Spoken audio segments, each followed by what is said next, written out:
Jim Croce's heartfelt lyrics and soulful melodies have left an enduring legacy in the world of music, touching the hearts of countless fans. His remarkable talent and passion for storytelling through song continue to inspire new generations of musicians. Tragically, his life was cut short on September 20, 1973, when the plane he was traveling in crashed shortly after takeoff, claiming his life and the lives of all on board. Find out in this video why this happened, and how the lessons from this tragic accident will help pilots improve flight safety. Before delving into the accident, let's briefly celebrate the story of Jim's incredible life and lasting impact on the music industry. His birth name was James Joseph Croce, but by the time he became widely known as Jim Croce, as he gained fame in the music industry. This informal name change happened naturally as he started performing and releasing music. Born on January 10, 1943 in South Philadelphia, Jim Croce's rise from a working-class Italian family to a celebrated musician showcases his talent, perseverance, and passion for music. Early on, he was influenced by a variety of musical genres, from Enrico Caruso's operatic arias to Fats Waller's jazz tunes, which shaped his unique songwriting style. Jim made history in his family by attending Villanova University, where his musical aspirations took shape. In 1963, he met Ingrid Jacobson at a hootenanny band competition, and they soon began performing together. They married in 1966, starting a lifelong partnership both on and off the stage. Jim's early career was marked by a relentless pursuit of his musical dreams. In 1966, he released his debut album, Facets, using a $500 wedding gift from his parents. The condition was that if the album failed, he would abandon his musical ambitions. Contrary to expectations, the album was a success, selling all 500 copies and earning Jim a profit of $2,500. This early triumph was a harbinger of the success that would follow. During this period, Jim secured his first steady gig at the Riddle Paddock, a bar and steakhouse in Lima, Pennsylvania. His performances, which included a mix of blues, country, rock and roll, and folk, quickly attracted a loyal following. Jim and Ingrid formed a duo and began performing together. However, their first album with Capitol Records in 1968, titled Jim and Ingrid Croce, did not achieve commercial success. Undeterred, they continued to tour extensively, performing at small venues and college campuses across the country. Despite the financial struggles and the grueling travel schedule, Jim's dedication to his craft never wavered. He continued to write songs, drawing inspiration from the colorful characters he encountered at bars and truck stops. His keen observational skills and attention to detail were evident in his songwriting, which resonated with audiences for its authenticity and relatability. A turning point in Jim's career came in 1970, when he partnered with Maury Moulaisen, a classically trained pianist, guitarist, and singer-songwriter. Their collaboration brought a new dimension to Jim's music, and together they began to gain recognition. In 1971, Jim signed with ABC Records, marking the beginning of a new chapter in his career. He and Maury toured the United States, performing at large coffeehouses, college campuses, and folk festivals. By 1973, Jim Croce had achieved significant success with hits like Bad Bad Leroy Brown and Time in a Bottle. His music, characterized by its storytelling and melodic richness, struck a chord with listeners. However, the relentless touring schedule took a toll on him, and he often felt the strain of being away from his family. Additionally, due to some unfortunate business deals, Jim was earning just $200 a week, which left him with minimal savings.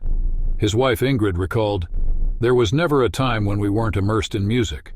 We worked at least 12 hours a day.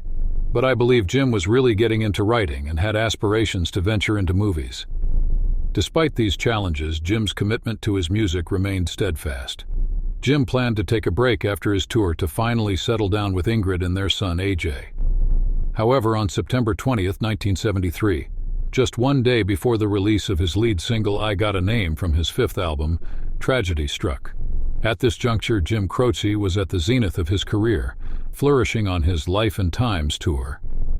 That evening, he performed at the Prather Coliseum at Northwestern State University in Louisiana. Accompanied by Maury Moulaisen, Jim delivered some of his greatest hits and introduced his new song, I Got a Name. Initially, Jim had intended to stay overnight in Louisiana. However, as the night progressed, he felt an overwhelming urge to change his plans and decided he needed to leave immediately. They contacted their pilot, who was at the Lakeview Motel, and asked him to prepare for an early departure. Their next stop was Sherman, Texas, for a performance at Austin College. The reason for Jim's sudden decision to leave remained unclear. However, a letter he had written to his wife Ingrid shortly before this concert might offer some insights. In the letter, Jim expressed his fatigue from constantly being on the road and his longing to be with his family, including their 1-year-old son, AJ. He conveyed his desire to spend more time with his wife and son and even contemplated leaving the music industry to lead a quieter life, referring to himself as a public hermit. Jim concluded his letter with a heartfelt promise. "When I get back, everything will be different. We're going to have a life together, Ingrid, I promise. I'm going to concentrate on my health. I'm going to become a public hermit. I'm going to get my master's degree. I'm going to write short stories and movie scripts. Who knows, I might even get a tan. Give a kiss to my little man and tell him Daddy loves him. Remember, it's the first 60 years that count, and I've got 30 to go. I love you, Jim." Robert N. Elliott was the pilot of that ill-fated flight.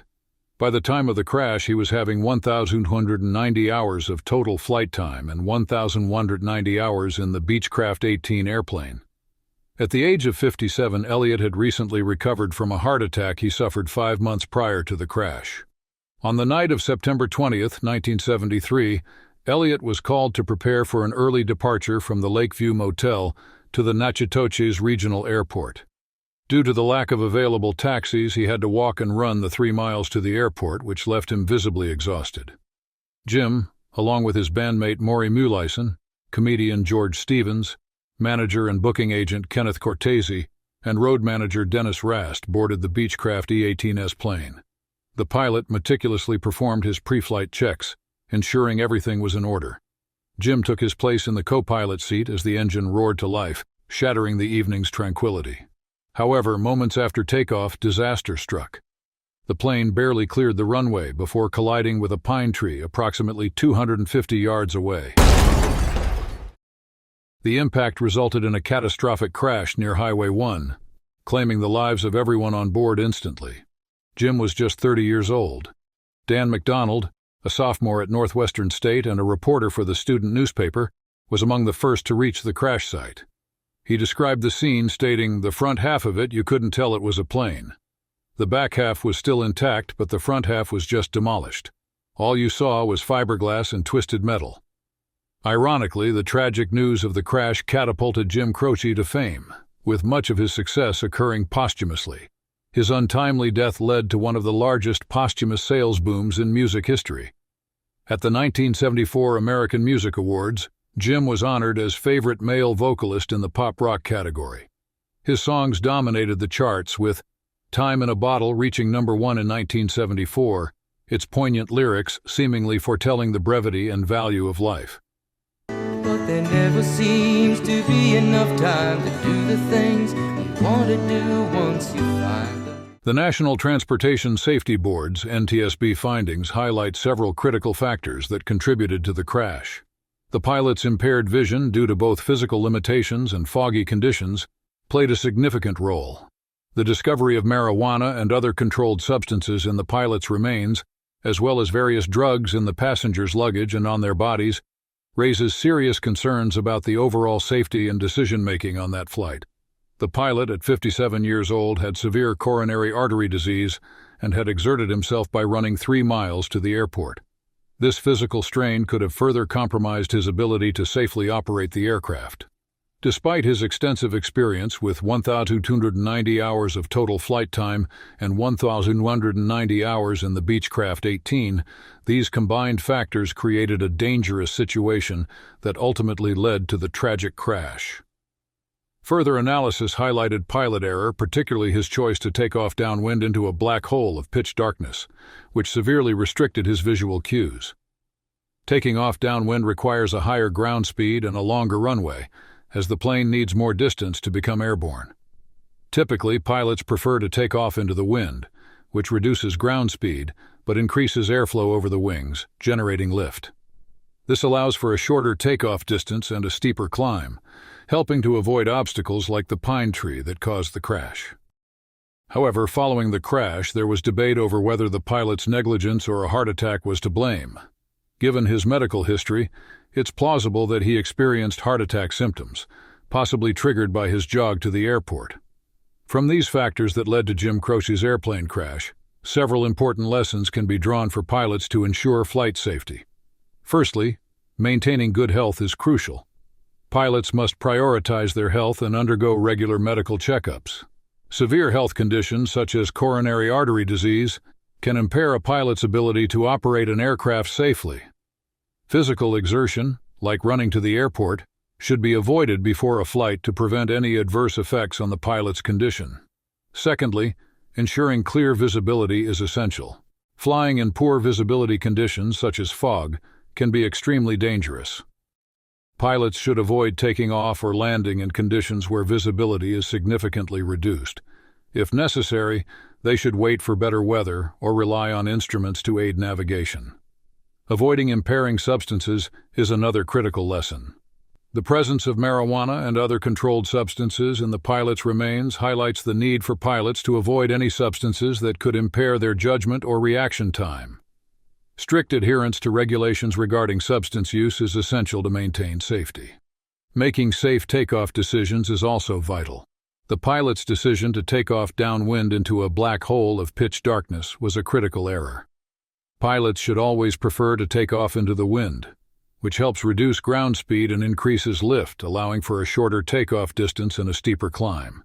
This practice helps avoid obstacles and ensures a safer ascent. Lastly, comprehensive pre-flight checks are essential. Pilots should conduct thorough pre-flight checks to ensure that all systems are functioning correctly and that they are physically and mentally prepared for the flight. By adhering to these lessons, pilots can significantly enhance their safety and reduce the risk of accidents. The tragic crash of Jim Croce's plane serves as a sobering reminder of how multiple small factors can converge to cause a catastrophic event. And that's the end of our video today. If you find it useful, don't forget to like and hit the subscribe button to see more content like this in the future. Thank you for watching.